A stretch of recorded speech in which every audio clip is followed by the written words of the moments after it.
नमस्कार, times of Swaraj में आप सबों का स्वागत है और मैं हूं संतोष सिंह। और आज हम टाइम्स ऑफ स्वराज में बात समस्तीपुर के उस महाघोटाले की कर रहे हैं जिस घोटाले की तार अब धीरे धीरे विभूतिपुर प्रखंड से दूसरे प्रखंडों में भी फैलना शुरू हो गया है। और खबर ये आ रही है कि जो हेडमास्टर गिरफ्तार हुए हैं उसको समस्तीपुर पुलिस रिमांड पर लेने पर विचार कर रही है और रिमांड पर लेकर उनसे पूछताछ करेगी, क्योंकि जो बातें सामने आई हैं सिर्फ बीपीएससी के सहारे ही फर्जी शिक्षक की बहाली नहीं हुई है। ऐसे तमाम शिक्षक जिनको निगरानी ने हटा दिया, जिनकी सर्टिफिकेट फर्जी पाई गई, उनको हटा दिया गया, वैसे तमाम शिक्षकों को अलग से फिर से बहाल कर दिया गया। और बहाल ही नहीं किया गया, कोई 6 साल, कोई 7 साल, कोई 10 साल, कोई 11 साल से कहीं है ही नहीं, उनको बुला बुला के उनको नौकरी ही नहीं दिया गया। 11 साल का पूरा वेतन का एरियर सहित भुगतान भी कर दिया गया है।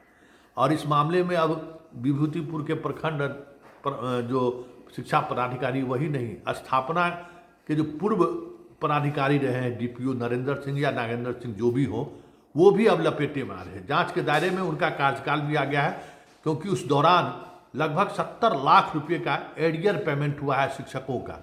ऐसे शिक्षक जिनको निगरानी या कह सकते हैं कि नियोजन इकाई या फिर हाई कोर्ट जिनकी नियुक्ति रद्द कर दिया था, उन लोगों को ये लोग बहाल कर दिए। अब उस पर भी जांच, पुलिस उस मुद्दे पर भी जांच शुरू कर दी है।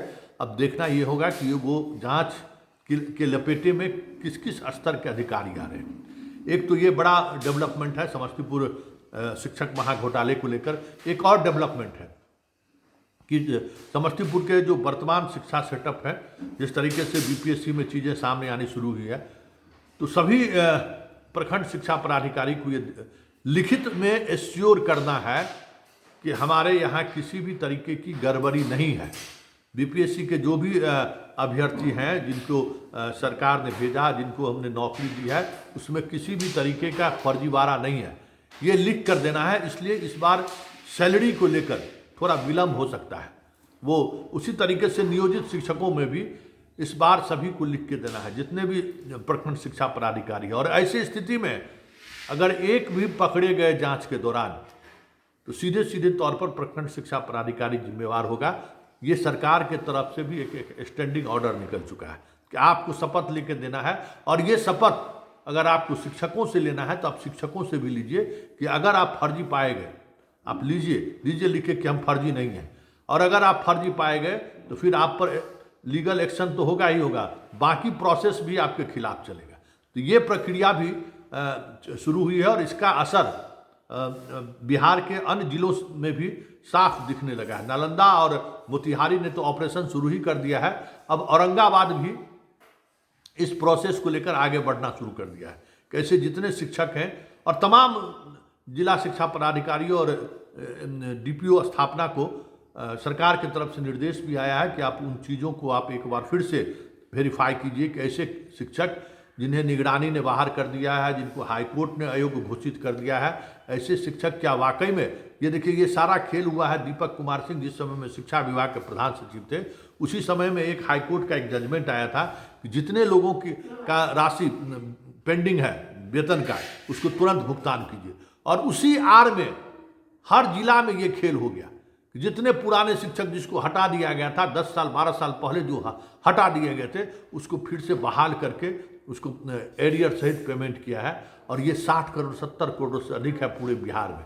तो वो अब सारी चीज़ें अब जांच के दायरे में आ रहे हैं। मतलब एक जिले से चिंगारी क्या निकली, अब पूरे प्रदेश में वो आग का शक्ल लेना शुरू हो गया है। लेकिन बड़ी बात यह है कि इस आग को की तपिश को झेलने में एस सिद्धार्थ और सुनील कुमार इसको किस तरीके से झेलते हैं, ये भी बड़ी बात होगी, क्योंकि ये बहुत ही प्रभावशाली तबका है। और प्रभावशाली तबका सभी तरीके से है, राजनीतिक रूप से भी और आर्थिक तौर पर।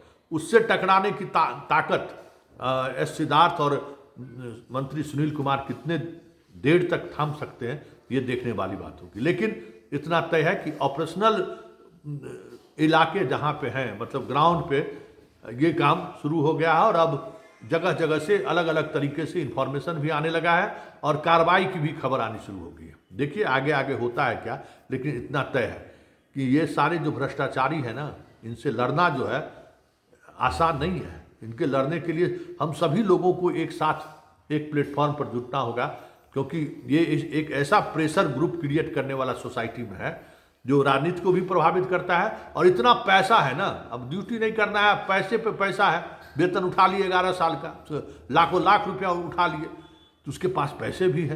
तो दो तरह का ताकत लेकर ये लोग फाइट कर रहा है। अब देखना ये है कि इस डेमोक्रेसी में जीत किसकी होती है, इस तरीके का प्रेशर ग्रुप वाले का या फिर भ्रष्टाचार के खिलाफ लड़ने वाले लोग।